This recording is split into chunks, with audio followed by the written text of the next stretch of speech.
भूतभूतमैश्वरम् भूतस्थो ममात्मा भूतभावनः स्थितो नित्यं वायुः सर्वत्र गो महान्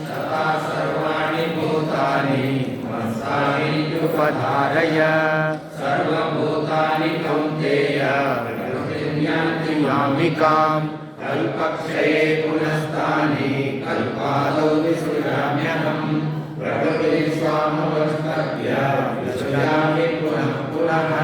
बोधग्रामपचेमवश्यम् अवश्यं प्रकृतिर्वशात् न च मां तानि कर्माणि निबध्नन्ति धनञ्जय उदासीनम् असक्तं तेषु कर्मसु मया दक्षेण प्रकृतिः सूयते सचराचरम् हेतुनानेन कौन्तेय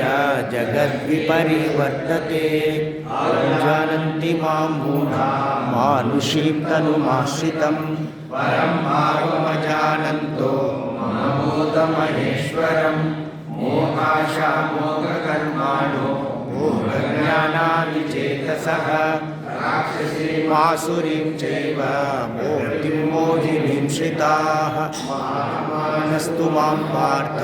विद्यं प्रकृतिमासुराः मनसो भूत्वा यौद्वासि भवेयं सततं कीर्तयन्तो मां व्रताः नमस्सन्तश्च मामित्यं नित्ययुक्तस्य वासते ज्ञानयज्ञेन चाप्यन्ये यजन्तो मामुपासते एकत्वेन पृथक्त्वेन बहुधा विश्वतो मुखम् अहं कृतमहं यज्ञः स्वभावमौषधं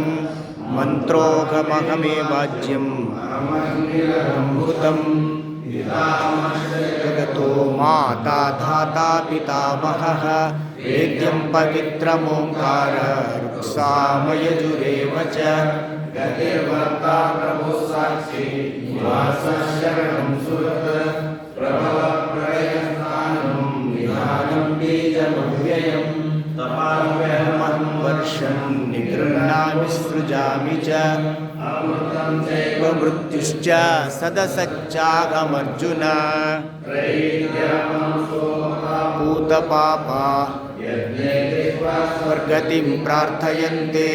ते पुण्यमासाद्य सुरेन्द्रलोकम् अश्नन्ति दिव्यान् दिवि देवभोगान्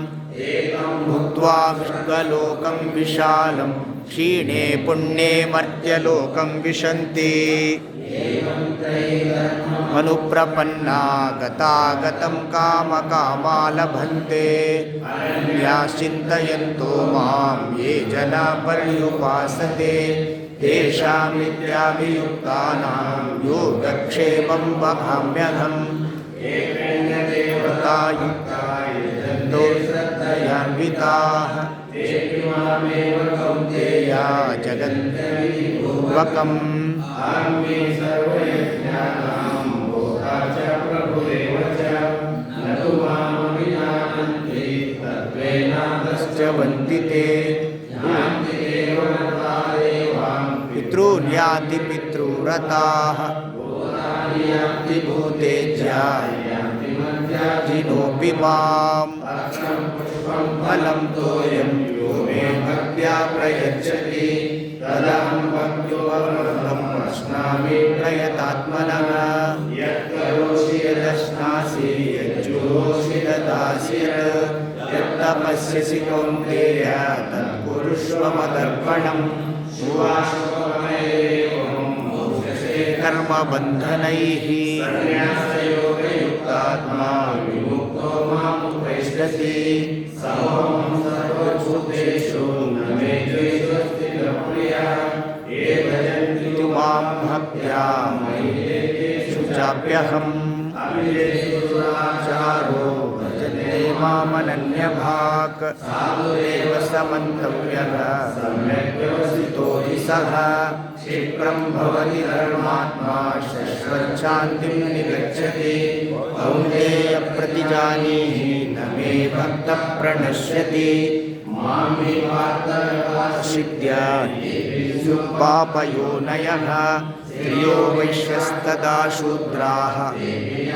परां गतिं किं पुनर्ब्राह्मणा पुण्या राजर्षयस्तथा